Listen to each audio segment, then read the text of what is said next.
नमस्कार विद्यार्थी मित्रांनो, मी खेमराज चामोर्शीकर तुमचं सर्वांचं टेक्स्टबुक सुपर कोचिंग मध्ये स्वागत करतोय. बघा, परीक्षा अगदी तोंडावर आलेली आहे. एक आठवडा बाकी आहे आणि या एका आठवड्यामध्ये अभ्यास तर आपला झाला असेलच, पण विषय हा आहे की तो झालेला अभ्यास मॅक्झिमम विद्यार्थी जे फर्स्ट टाइम अटेम्प्ट देतात, थोडं त्यांना डाऊट असतं की नेमकं आपल्या परीक्षेमध्ये खरंच प्रश्न सॉल्व्ह होतील नाही होतील, अटेम्प्ट किती होणार, हा थोडासा डाऊट असतो. त्यामुळे आज आपण काय करणार, एक स्ट्रॅटेजी डिस्कस करणार आहोत. कारण पहिल्या वर्षीच्या विद्यार्थ्यांना थोडासा हा प्रॉब्लेम असतोच. का? कारण कॉन्फिडन्स पहिला अटेम्प्ट आहे, विच इज ऑब्वियस. पण मला असं वाटतं की आपल्याला 100 प्रश्न विचारले जाणार आहेत आणि या 100 प्रश्नांपैकी आपल्याला येणार किती, तर कोणाला 30 प्रश्न येईल, कोणाला 40 येईल, तर कोणाला 50 येईल. आणि नक्कीच एवढ्या प्रश्नावर आपल्याला आपला जो कट ऑफ आहे तो क्लिअर तर होत नाही, बरोबर. आणि म्हणून आपल्याला कुठेतरी रिस्क घेऊन काही प्रश्न एक्स्ट्रा क्वेश्चन्स आहेत जे आपल्याला शुअर येत आहेत, त्यापेक्षा काही एक्स्ट्रा क्वेश्चन्स आपल्याला मार्क करावे लागतातच, राईट. यासाठी आपल्याला स्ट्रॅटेजी पाहिजे. आता असेच काही मुद्दे आणि त्यासोबत मी प्रश्न पण घेणार आहेत. काही आयोगाचे प्रश्न आहेत, काही मी प्रॅक्टिससाठी तयार केलेले आहेत. तर असे काही प्रश्न सुद्धा डिस्कस करणार आहेत. म्हणजे एक्झाम्पल वरून काय तुमचं क्लिअर लक्षात येईल की एखादी प्रश्न कसा आपल्याला अटेम्प्ट करता येतो. कारण राज्यसेवा परीक्षा आहे, इथे आपल्याला ना वेळेचं काहीच बंधन नाहीये. म्हणजे वेळेचं बंधन आहे म्हणजे आपल्याकडे 2 तास आहेत आणि त्या 2 तासामध्ये जीएस चे 100 प्रश्न सॉल्व्ह करणं फार काही कठीण नाहीये, राईट. आपल्याला अगदी आरामात पण सॉल्व्ह करता येतात. सोबत आपल्याला राऊंड स्ट्रॅटेजी फॉलो करायची आहे. जर तुम्हाला राऊंड स्ट्रॅटेजी माहित नसेल आणि ती राज्यसेवामध्ये तर करायचं आहेच, तर मग मला तसं चॅटबॉक्स मध्ये टाका. मी पुढचा व्हिडिओ या 1-2 दिवसामध्ये तुम्हाला राऊंड स्ट्रॅटेजीचा पण व्हिडिओ आहे तो घेऊन येतो. डिटेल आपण डिस्कस करू की 3 राऊंड मध्ये कसे आपल्याला प्रश्न आहेत ते सॉल्व्ह करता येईल, राईट. आज नेमकं आपण कसं काय डिस्कस करणार आहोत की चला की तुम्ही 100 पैकी 30, 40 किंवा 50 प्रश्न जे हमखास तुम्हाला माहिती आहे, जो तुम्ही अभ्यास केला तुम्हाला 100% माहिती आहे की हाच आन्सर आहे, हे सॉल्व्ह झाल्यानंतर एक्स्ट्रा क्वेश्चन जे सॉल्व्ह करायचे आहेत. कधी आपण एलिमिनेशन मेथड यूज करतो, ते खूप जास्त म्हणजे बऱ्याच विद्यार्थ्यांना माहित असतंच की एलिमिनेशन मेथड काय आहे म्हणून, राईट. पण त्यामध्ये काय तर 2 ऑप्शन किंवा 1 ऑप्शन एलिमिनेट केला, पण त्या पुढे पण जाऊन अजून काय असे स्ट्रॅटेजीज आपण वापरू शकतो ते आज आपण डिस्कस करणार आहोत. आणि इथूनच आपला स्कोर आहे तो वाढणार आहे. कारण शेवटी आहे काय की तुम्हाला कमीत कमी 70, 80, 90 प्रश्न तरी सॉल्व्ह करायचे असतातच. कारण निगेटिव्ह मार्किंग पण आहे, तिथं पण काही आपले आन्सर्स आहेत ते जातात. पण असं होऊ देऊ नका की 90 सॉल्व्ह करायची आहे म्हणून काय तर तुम्ही तुक्का मारत बसलेत, बरोबर ना. काहीतरी विचार केला आणि फक्त मार्क केले, त्यातून अजून जास्त निगेटिव्ह मार्किंग जातात, ठीक आहे. त्यामुळे विचार करून काहीतरी स्ट्रॅटेजी, काहीतरी प्लॅन करून मगच मार्क करायचे. प्रश्नासोबत मी डिस्कस करणार आहे, ठीक आहे. चला, बाकी इथं मी माझा नंबर शेअर करतोय. कोणाला काही डाऊट असेल, काही क्वेरीज असेल तर या नंबरला डायरेक्ट कॉन्टॅक्ट करता येईल. सेम नंबर व्हॉट्सअपला पण आहे, सेम नंबर कॉलिंगला पण आहे.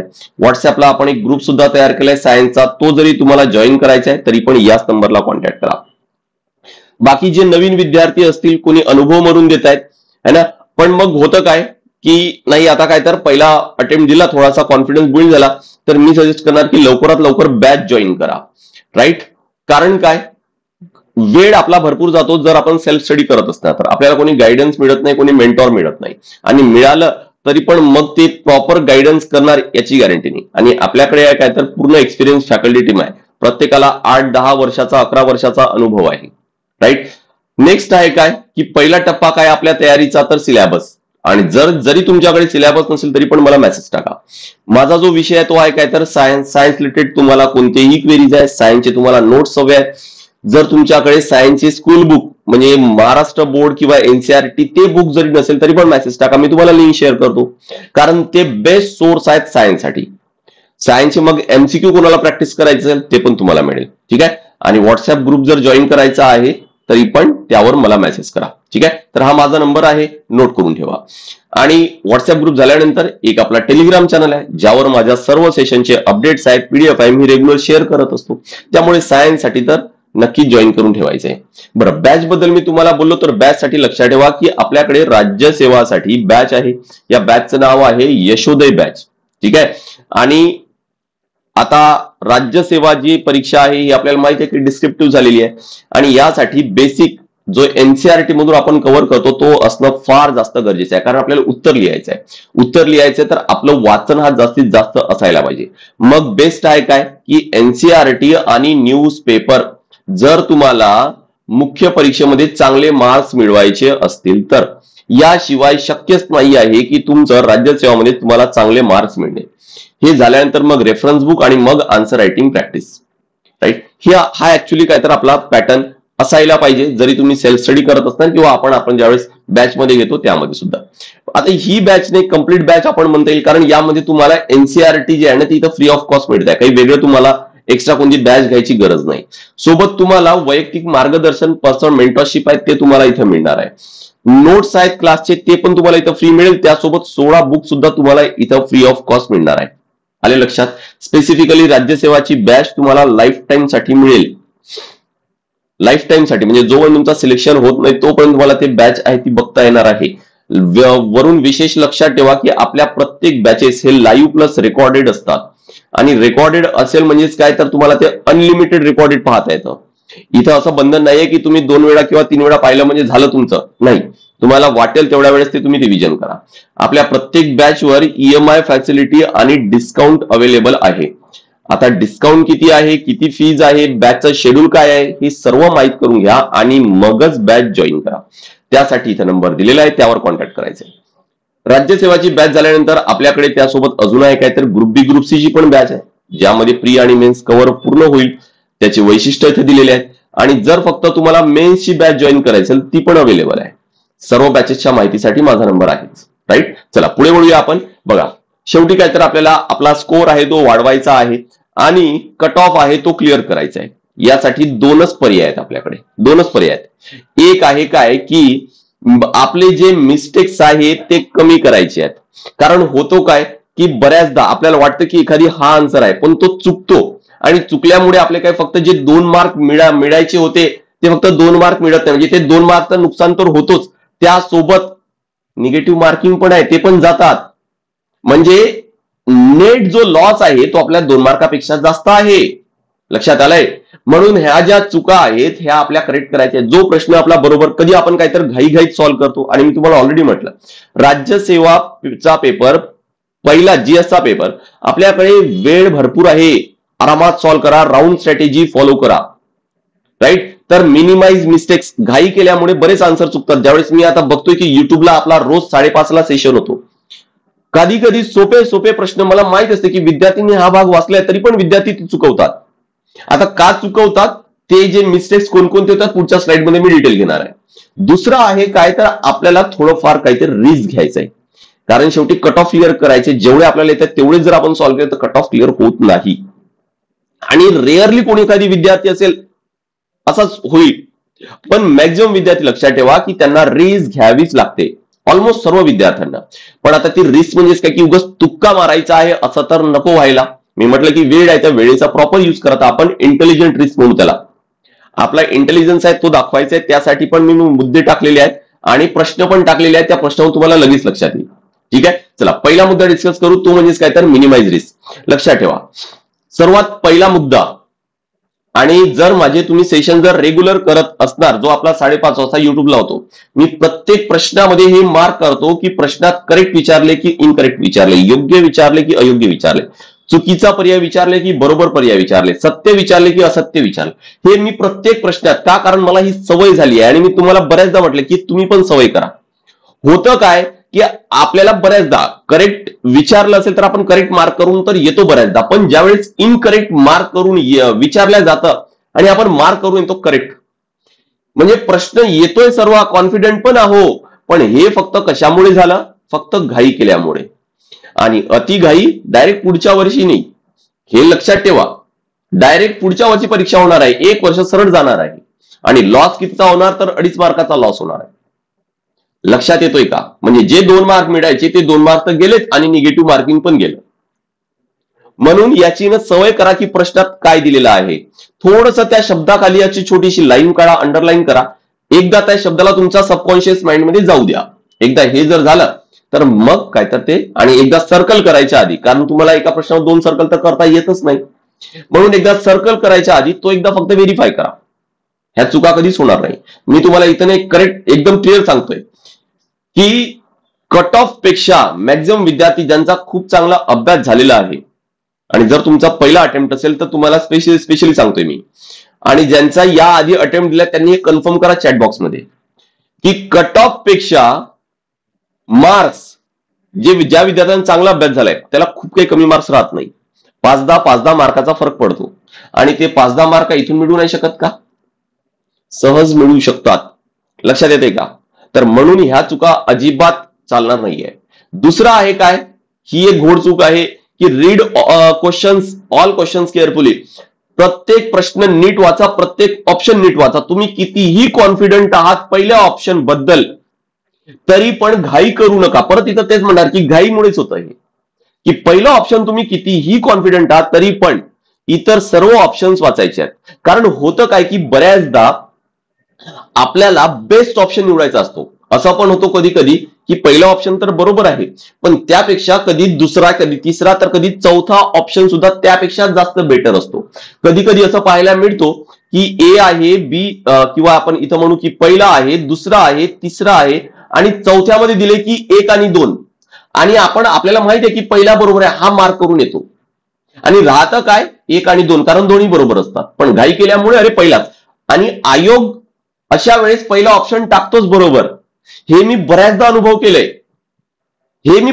केले की पहिला ऑप्शन बरोबरच टाकतो, आणि मग मिळतो काय की 1 आणि 2 हा चौथा असतो. यात नक्की काही विद्यार्थी माती खातात. त्यानंतर तिसरा आहे काय तर ट्राईट क्वेश्चन. आता ट्राईट क्वेश्चन म्हणजेच काय की बघा की आयोगनं विद्यार्थी भरपूर पीवायक्यू सॉल्व्ह करतात, भरपूर प्रॅक्टिस करतात, आणि त्यांना ती सवय असते गायगायत सॉल्व्ह करायची. पण आयोग काय करतो की नेमकं एखाद्या प्रश्नामध्ये थोडं काहीतरी नवीन भाग टाकतो.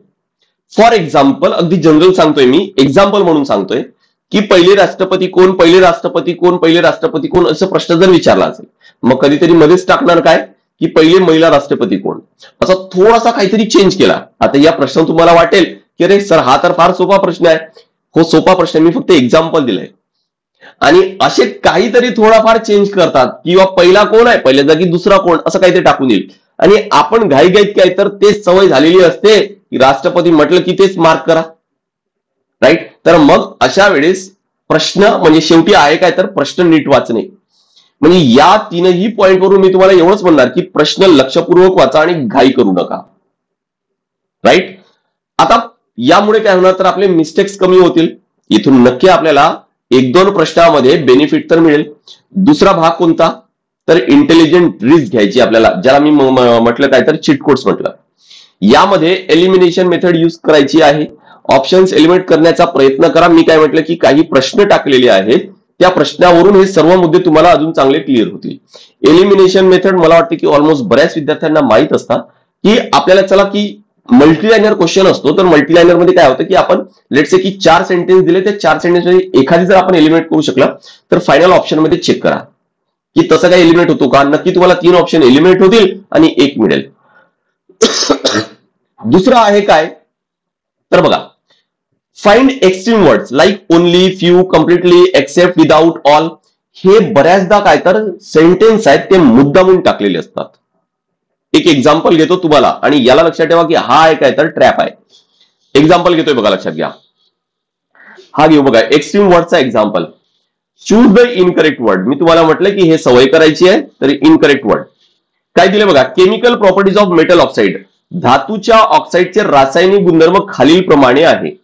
धातूच्या ऑक्साईडचे रासायनिक गुणधर्म काय दिले बघा. धातूचा ऑक्सिजनची संयोग होऊन धातूचे ऑक्साईड तयार होतात. चला मला नाही माहित आहे, असं मी कन्सिडर करतो की मला काहीच माहित नाही. सर्व धातूचे ऑक्साईड लाल लिटमसला निळ्या रंगात बदलतात. आता इथं वर्ड आलाय काय की सर्व, आणि हा सर्व म्हणजेच काय तर ऑल, हा आहे काय तर एक्स्ट्रीम वर्ड्स. जर समजा की मला आता रिस्क घ्यायचा आहे आणि मला हा प्रश्न सोडवायचाच आहे, मला सोडवायचा दुसरा पर्याय नाही, तरच जर बरोबर आलं तर मी कट ऑफ क्लिअर करणार, आणि तसंही कट ऑफ क्लिअर होत नाहीये, तर मग अशा वेळेस काय करणार मी याला रिस्क घेणार. इथं ऑल वर्ड टाकलाय ना, तर असं होऊ शकते की हा मुद्दामून टाकले. जनरली मेटल ऑक्साईड हे बेसिक असतात, धातूचे ऑक्साईड हे जनरली बेसिक असतात, आम्लारी धर्मी असतात, त्यामुळे ते लाल लिटमसला निळ्यामध्ये रूपांतर करतात. हा एवढा सेंटेन्स बरोबर आहे, पण जर ऑल जर म्हणत असेल तर तो चुकीचा आहे. आणि यावरून जर मी लॉजिक जर लावला तर हा ऑप्शन एलिमिनेट करा, म्हणजे सेकंड जो आहे तो चुकीचा आहे. हे इथं सेकंड आहे, इथं सेकंड आहे, दोन ऑप्शन मी एलिमिनेट केलेत. बघा आता जर तुम्हाला 4 पैकी 1 मार्क करायचे किंवा 2 पैकी 1 मार्क करायचे तर प्रोबॅबिलिटी वाढली ना, चान्सेस वाढले आहेत की नाही.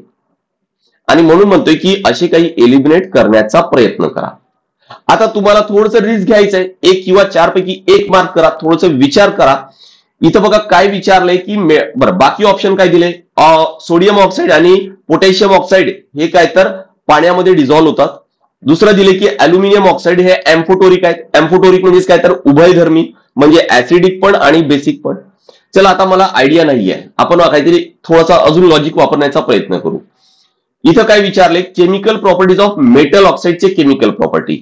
मला सांगा की मेटल ज्यावेळेस ऑक्सिजन सोबत रिॲक्ट करतो आणि मेटल ऑक्साईड तयार करतो, ही प्रॉपर्टी मेटल ऑक्साईडची झाली की मेटलची झाली? अरे धातू ऑक्सिजन सोबत रिॲक्ट करतोय तर धातूची झाली ना ती. म्हणजे हा पण ऑप्शन चुकीचा आहे असा लॉजिक लावला तर येस मला पहिला ऑप्शन मिळतो आणि ते बरोबर आहे. समजलंय का की हे दोन जे आहेत ते चुकीचे आहेत आणि हे दोन बरोबर आहेत.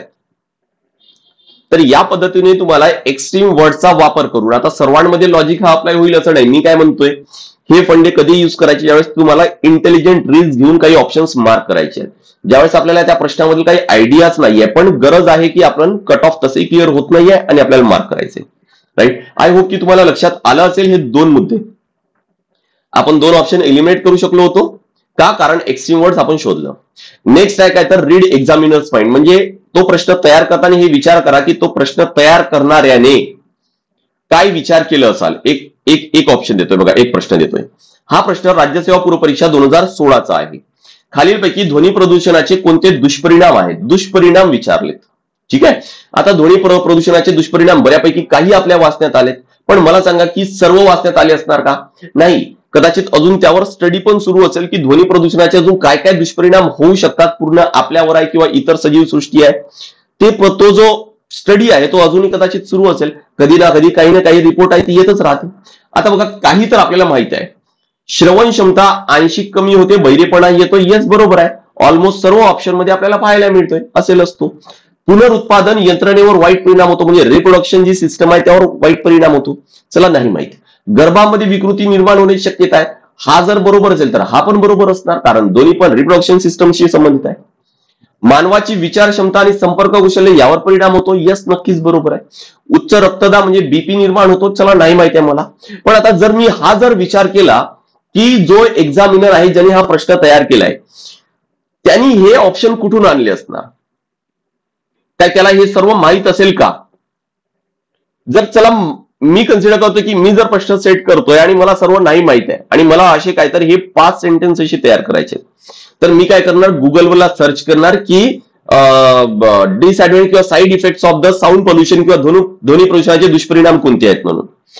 आणि गुगल सुद्धा काय देईल माहित आहे, गुगल सुद्धा ध्वनी प्रदूषणाचे दुष्परिणामच देणार, कोणते नाही आहे असं जरी सर्च केलं तरी पण दुष्परिणामच देईल आणि त्यातलेच 5 उचलून काय तर इथं टाकले असणार.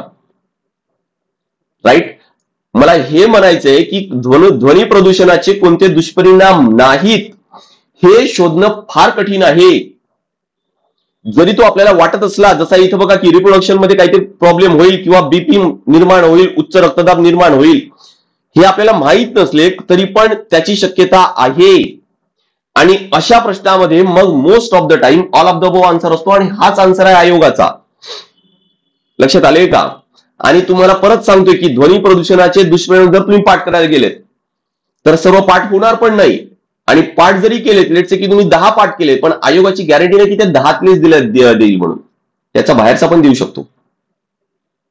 आणि म्हणून हे विचार करा की हा प्रश्न तयार करताना हे 5 सेंटेन्स टाकताना त्या एक्झामिनरने का टाकले असतील, काय विचार केलं असणार. शेवटी तो पण माणूस आहे, त्याला पण कंटाळा येतो. कंटाळा किती येतो, एवढा कंटाळा येतो की दरवर्षी आयोग प्रश्न कॅन्सल करतायत. म्हणजे एवढा वेळ नाही काय 100 प्रश्न तयार करायचे. सायन्सचे प्रश्न आयोगाला असेल, मी द्यायला तयार आहे 20 प्रश्न, आणि ते पण क्वालिटी क्वेश्चन, एकाही मध्ये काही प्रॉब्लेम राहणार नाही असे क्वेश्चन्स. बरोबर, तर ह्या गोष्टी थोडीशी काळजी घ्या, या गोष्टी थोडासा विचार करा. नेक्स्ट कोणता मुद्दा आहे बघा, रीड एक्झामिनर्स माइंड झाल्यानंतर try to use relative knowledge. तुम्ही अभ्यास भरपूर केलेला आहे, एक्झाम ओरिएंटेड अभ्यास केलाय, तुम्हाला भरपूर नॉलेज आहे, पण प्रश्न कधी कधी असा प्रश्न येतो की आपल्याला कन्फ्युजन होतं, जेव्हा कधी आपल्याला माहित नाही किंवा माहित आहे पण नेमका त्या प्रश्नाचं उत्तर काय मार्क करायचं यामध्ये कन्फ्युजन होत आहे. यासाठी काय करायचंय, कधी रिलेटिव्ह नॉलेज यूज करा तर कॉमन सेन्स यूज करा. मी तुम्हाला प्रश्न घेतोय बघा. खालीलपैकी कोणती लस तोंडावाटे दिली जाते? आता मला एवढं तर माहिती आहे की पोलिओची लस आहे ती तोंडावाटे दिली जाते, बरोबर की नाही? आणि भारतामध्ये फक्त पोलिओचीच लस आहे जी तोंडावाटे दिली जात आहे. आता पोलिओच्या लसीचे दोन प्रकार आहेत, दोन नाव आहेत, दोन प्रकारचे लसी आहेत. कोणते? एक आहे सॅबिन आणि दुसरा आहे काय तर साल्क. म्हणजे दोन वॅक्सिन्स आहे, दोन या लसी आहेत, एलिमिनेट होतील. दोन पैकी एक मार्क करा ना. आता जर तुमची वाचलंच असेल तर काय होणार की नक्की सॅबिन तुम्हाला आन्सर मिळेल. बट लक्षात ठेवा की तुम्हाला ऍटलिस्ट एवढं माहिती आहे की रिलेटिव्ह नॉलेज तुम्हाला यूज करायचे की तोंडावाटे दिली जाणारी लस म्हणजे काय तर पोलिओ, आणि पोलिओच्या वॅक्सिनचं नाव आहे सॅबिन किंवा साल्क. म्हणजे दोन पैकीच एक आन्सर येणार. मला हे म्हणायचे की इथं तुमची प्रोबॅबिलिटी वाढली, 4 पैकी 1 मार्क करण्यापेक्षा 2 पैकी 1 तुम्हाला मार्क करावं लागतंय, प्रोबॅबिलिटी वाढली, बरोबर? तर हा फंडा यूज करता येईल किंवा कधी कधी तुम्हाला कॉमन सेन्स यूज करता येईल. बघा इथे जसं या प्रश्नामध्ये, खालीलपैकी कोणत्या स्थितीत बाष्पोत्सर्जनाचा दर जास्तीत जास्त असतो? ट्रान्सपिरेशनचा रेट सर्वात जास्त असतो कधी असणार आहे? आता वनस्पतीमध्ये बघा की माती ओली आहे आणि वातावरण कोरडे आहे, माती ओली आणि वातावरण दमट, माती कोरडी आणि वातावरण दमट, माती आणि वातावरण दोन्ही कोरडे. आता नीट जर विचार केला तर वनस्पतीमध्ये ट्रान्सपिरेशन जास्त होत आहे, बाष्पोत्सर्जन जास्त होत आहे, म्हणजे वनस्पतीतून पाणी बाहेर जास्त टाकल्या जात आहे. हे तरच टाकल्या जात असेल की बाहेरचा एन्व्हायरमेंट हा ड्राय आहे, हा कोरडा आहे, टेम्परेचर जास्त आहे, तर तो बाहेर जास्त जास्त टाकल्या जाईल. म्हणजे वातावरण ह्युमिड आहे किंवा दमट आहे, हे दोन ऑप्शन तर एलिमिनेट होईल. बरं, तो पाणी बाहेर टाकायचा तर मुळांद्वारे तो ऍब्सॉर्ब पण व्हायला पाहिजे, वनस्पतीमध्ये तो पाणी पण तर यायला पाहिजे, मग त्यासाठी माती ओली असायला पाहिजे. इथं माती आणि दोन्ही पण कोरडे शक्य आहे का? नाही, माती ओली असायला पाहिजे. बघा किती कॉमन सेन्स वापरला, आन्सर मिळाला. आणि असे पण प्रश्न सॉल्व्ह करतायत कारण अभ्यास सर्वांनीच केले, सर्व विषय सर्वांनी चांगलाच अभ्यास केलाय. पण प्रश्न नेमका कसा येईल यासाठी आपल्याला आपला नॉलेज, आपण जे वाचलेलं आहे त्याचा प्रॉपर यूज इथं करणं गरजेचं आहे. आले का लक्षात? आय होप की हे तुमच्या लक्षात आले असणार की नेमके प्रश्न कसे सॉल्व्ह करायचे. परत एक प्रश्न आहे जिथं कॉमन सेन्सचा वापर करता येईल. बघा 4 गोष्टी दिल्यात, residential area, silent zone, industrial area आणि कमर्शियल झोन. इथं काय ते आपल्याला जोड्या लावायच्या. थोडासा विचार करा, सर्वात कमी आवाज कुठं अलाऊ असणार? ऑब्विस आहे की जो सायलेंट झोन मध्ये. मला ती रेंज आहे ती नाही माहित, पण सायलेंट झोन मध्ये काय तर सर्वात कमी असेल म्हणजे हा इथे येणार. मग कोणता असणार? रेसिडेन्शियल म्हणजे 55 तिथे येणार. इंडस्ट्रियल आणि कमर्शियल आहे, इंडस्ट्रियल मध्ये आवाज खूप जास्त असतो, सर्वात जास्त असतो, कमर्शियल मध्ये थोडा त्यापेक्षा कमी. लगेच मिळालं की 2 1 4 3 कुठं आहे? 2 1 2 1 4 3. यस, तिसरा पर्याय आहे. समजते की आपल्याला कसं बऱ्याचदा काय होतं की माहित राहत नाही तरी पण काही प्रश्न आहेत ना ते सहज आपल्याला सॉल्व्ह करता येतात. मला वाटतं की एक प्रश्न मगाशी अजून काहीतरी राहिला की एलिमिनेशन मेथड इथं पण वापरते. वाऱ्याद्वारे होणाऱ्या परागणाला काय म्हणतात? है ना, की वनस्पतीमध्ये परागण होतो, पोलिनेशन होतं. आता ते कधी वाऱ्याद्वारे होणार, कधी पाण्याद्वारे होणार, कधी कीटकांद्वारे होणार, तर कधी कीटकांद्वारे, कधी अॅनिमल्सद्वारे या पक्षींद्वारे त्याद्वारे होतं. आता वाऱ्याद्वारे इथं विचारलं तर बघा इथं हायड्रो म्हणजेच काय तर पाणी, म्हणजे हे पाण्याद्वारे होत आहे. झू म्हणजेच काय तर प्राणी, म्हणजेच काय तर हे जनरली पक्ष्यांद्वारे होणार. आता 2 राहिले, या दोघांचा मला अर्थ नाही माहित. चला मी असं कन्सिडर करतो की मला नाही माहित, पण मी एलिमिनेट तर करू शकलो. 4 पैकी 2 तर एलिमिनेट करू शकलो. कधी कधी तुम्ही 3 एलिमिनेट करू शकणार. आता वारा जर असेल तर त्याचा आन्सर काय तर अॅनिमोफिली, कारण एंटमोफिली म्हणजेच काय तर कीटक. आय होप की इथून लक्षात आलं असेल तुम्हाला की इंटेलिजंट रिस्क कसे घ्यायचे आहेत. त्या प्रश्नावरून समजून घ्या. प्रत्येक बघा, तुम्हाला कदाचित असं वाटत असेल की हे प्रश्न सोपे होते किंवा हे प्रश्न PYQ होते आणि आम्ही सॉल्व्ह केलेले आहेत, त्यामुळे असं वाटलं की अरे सर हे तर सोपे आहेत, याचे आन्सर तर आम्हाला माहिती. पण आयडिया समजून घ्या, नक्की यातून तुम्हाला काही प्रश्न सॉल्व्ह करता येईल. आणि घाई करू नका. शेवटी काय की आपण ज्यावेळेस मिस्टेक्स मिनिमाइज करण्यासाठी काय शेवटी आपण निष्कर्ष काढला होता की प्रश्न लक्षपूर्वक वाचायचे आणि घाई करायची नाहीये, तर तुमचे मिस्टेक्स कमी होतील. यातून तुम्हाला काही 2, 4, 5, 6 मार्क नक्की मिळतील. आणि काही एक्स्ट्रा रिस्क घेऊन जर तुम्ही मार्क केलं तर तिथून नक्की तुमचे ते 4, 5, 6 मार्क किंवा 8, 10 मार्क ते वाढतील. राईट. बाकी अभ्यास सर्वांनी केलेला आहे. जो तुम्ही अभ्यास केलाय त्यावर तुम्ही नक्कीच सॉल्व्ह करणार आहात, बरोबर. पण त्यातून आपल्याला पुढे जायचं आहे. जर त्यातून जर कट ऑफ क्लिअर होत नसेल तर मग हे 2 फंडे लक्षात ठेवायचे. राईट. पण एक लक्षात ठेवा, तुम्हाला येत असलेले प्रश्न सॉल्व्ह करायचे आहेत किंवा हे फंडे जरी युज करायचे आहे तर एक थोडंसं काम माइंड, शांत डोक्याने सॉल्व्ह करणं गरजेचं आहे. मी तुम्हाला राज्यसेवामध्ये सांगतोय की वेळ आपल्याकडे असते, त्यामुळे शांत डोक्याने पेपर सॉल्व्ह करा. ठीक आहे. कंबाईन मध्ये आपल्याला घाई असते कारण त्याच प्रश्नामध्ये सीसॅटचे पण प्रश्न असतात आणि म्हणून वेळ पुरत नाही. प्रत्येक पेपर झाल्यानंतर वेळ पुरत नाही, हा कारण असतोच विद्यार्थ्यांचा. ठीक आहे. चला, आय होप की क्लिअर झालं असणार. तर थोडंसं याबद्दल विचार करा. तुम्ही या शेवटच्या आठवड्यात प्रॅक्टिस करत असणार प्रश्न, तर नक्की हे सर्व अप्लाय करण्याचा तिथं प्रयत्न करा आणि आन्सर्स बरोबर येत्या काही ती चेक करा. ठीक आहे. जर तुम्हाला राऊंड स्ट्रॅटेजी जर माहित नसेल तर चॅटबॉक्स मध्ये टाका, राऊंड स्ट्रॅटेजी पण आपण डिस्कस करू. ठीक आहे. बॅच बद्दलची माहिती बघा की राज्यसेवासाठी आपल्याकडे 2026 साठी जी बॅच आहे ही यशोदय बॅच आहे, ज्यामध्ये तुम्हाला कोर्सेस तर मिळेल आणि या कोर्सेसमध्ये विशेष लक्षात ठेवा की आपण रेग्युलर जे रेफरन्स बुक्स आहेत ते तर कव्हर करूच, पण एनसीईआरटीची जी बॅच आहे इथं तुम्हाला फ्री ऑफ कॉस्ट मिळत आहे, कारण बेसिक शिवाय तर होणार नाही. ठीक आहे. मॉक टेस्ट आहे, मराठीमध्ये स्टडी नोट्स आहेत आणि 16 बुक्स आहेत ते तुम्हाला इथं फ्री ऑफ कॉस्ट मिळणार. फर्स्ट राउंड मेंटरशिप आहे ते तुम्हाला इथे मिळणार आहे. प्रत्येक विषयासाठी आपल्याकडे डेडिकेटेड फॅकल्टी टीम आहे. करेक्ट. त्यानंतर लक्षात ठेवा की स्पेसिफिकली या बॅचवर लाईफ टाइम साठी तुम्हाला सबस्क्रिप्शन मिळत आहे. आपल्या प्रत्येक बॅचवर ईएमआय फॅसिलिटी आणि डिस्काउंट अवेलेबल आहे. प्रत्येक बॅच आपली लाईव्ह आणि रेकॉर्डेड होते आणि रेकॉर्डेड मध्ये पण अनलिमिटेड रेकॉर्डेड. बॅच मध्ये किती डिस्काउंट मिळेल आणि फायनल प्राइस किती असणार आहे, जर तुम्हाला ईएमआय मध्ये फीस भरायची आहे तर ते ईएमआय किती पडणार प्रत्येक महिन्याला, हे सर्व समजून घ्यायचंय. बॅचचं शेड्यूल काय असेल, कसा आपला प्लॅन असणार आहे, हे सर्व समजून घ्यायचं. तर इथं नंबर दिलेला आहे, तो माझा नंबर आहे. त्यावर मेसेज करा. व्हॉट्सअपला पण सेम नंबर आहे किंवा डायरेक्ट कॉल करा. व्हॉट्सअपला आपण सायन्सचा एक ग्रुप तयार केलाय, तो सुद्धा तुम्हाला जॉईन करता येईल. ठीक आहे. त्यासोबतच लक्षात ठेवा की कंबाईन ग्रुप बी ग्रुप सी साठी सुद्धा आपल्याकडे बॅच आहे, ज्यामध्ये प्री आणि मेन्स सर्व कव्हर होणार. त्याचे वैशिष्ट्य इथे दिलेले आहेत. आणि जर तुम्हाला मेन्स ची फक्त बॅच जॉईन करायचं ती पण अवेलेबल आहे. करेक्ट. कोणतीही क्वेरीज आहेत, मग ते एक्झाम रिलेटेड असेल, सायन्स रिलेटेड असेल किंवा बॅच रिलेटेड असेल, माझा नंबर स्क्रीनवर आहे, त्यावर कॉन्टॅक्ट करा. यस. चला, तर नेक्स्ट सेशनला भेटूया. So this is all from my side. Thank you very much.